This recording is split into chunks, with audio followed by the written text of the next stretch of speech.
Right. So to go over how to install the Halo system onto your avatar, make sure you have the VR Labs Avatar Pro Manager installed, and if you're going to be using the default Halo, make sure you have the specific version of Ployomia specified.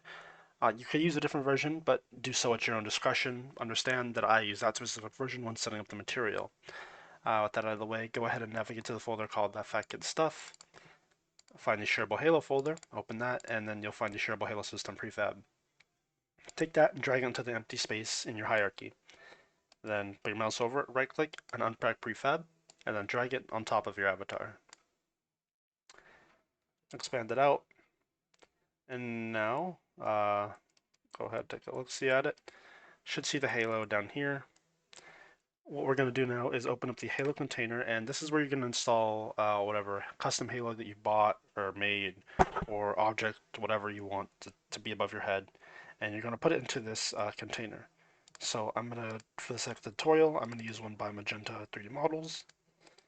Take this, and I'm going to drag it into the Halo container. And then I'm going to zero out the position. So you want to make sure that the halo is in the same position pretty much as the default halo. So in this particular case, it's offset upwards because of these. So I'm going to zero out these positions as well. And now you'll see that it gets aligned. Just make sure it's roughly within the same place as the default halo, and you'll be good. This is also where you'll want to scale the halo up and down, and also rotate it however you want. If you want to be slightly rotated on your head, then you could do it in here. So I'm just going to delete this. I'm just going to use the default halo for now. And now you're going to go ahead and expand your armature down to your head bone. So your armature, hips, blah, blah, blah, blah, blah, to your head bone. Get the default placement object, click on it, and then the inspector, scroll down to the bottom until you see this parent constraint component. And take your head bone, drag it into the empty source down here, and then you want to slap 0 a couple times until you see your halo move. And it should go up into your head. You won't be able to see it, which is fine. From this point, you want to go ahead and click the triangle to the left of the constraint settings here and unlock it. And then you'll want to move the position of it so that you can get the halo to where you want it to be when it's on your head. This will be the default position of the halo when it's on your head. Once you have it where you want it, you go ahead and relock it, and then scroll up to the contact receiver, and you'll edit the radius and height so that this blue circle here encompasses your head. If you don't see this blue circle, then at the top here in your scene, you can just click gizmos, and you should be able to see it. Now I'm going to edit this, make it bigger so that it surrounds my head. And specifically, just the top of the head really has to be encompassed, but you can do the whole head if you want. I'll do this as well. And I'll even offset it slightly, like that. And you should be good. Now we're going to go ahead and find the object called bone base, expand that down to see the Resinky Boy object, and you'll see this context under here in this yellow circle.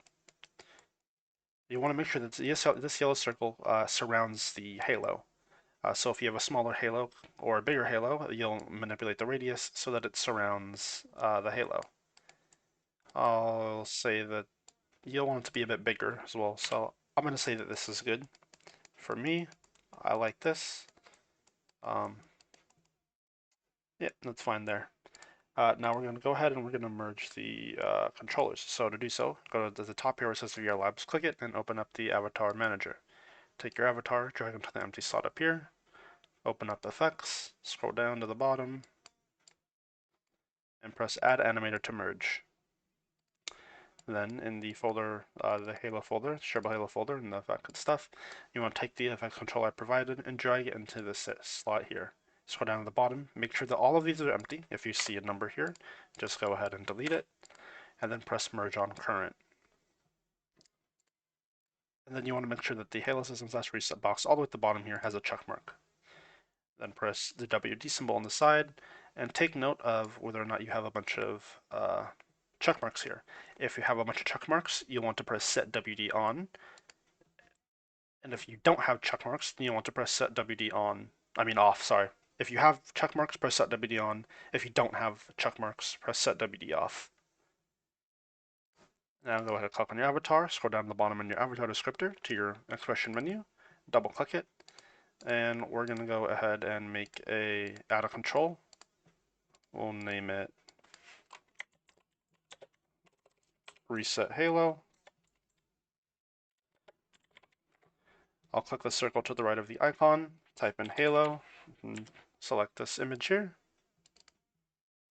Keep the type as button, and for the parameter, I'm going to select the Halo system reset bool. And then from there, you're done. You've installed it. For users who are going to be adding this to avatars or selling commercially, go ahead and go back to the shareable Halo folder, and you'll want to delete the FX controller and the prefab. Delete them, and you're good to go.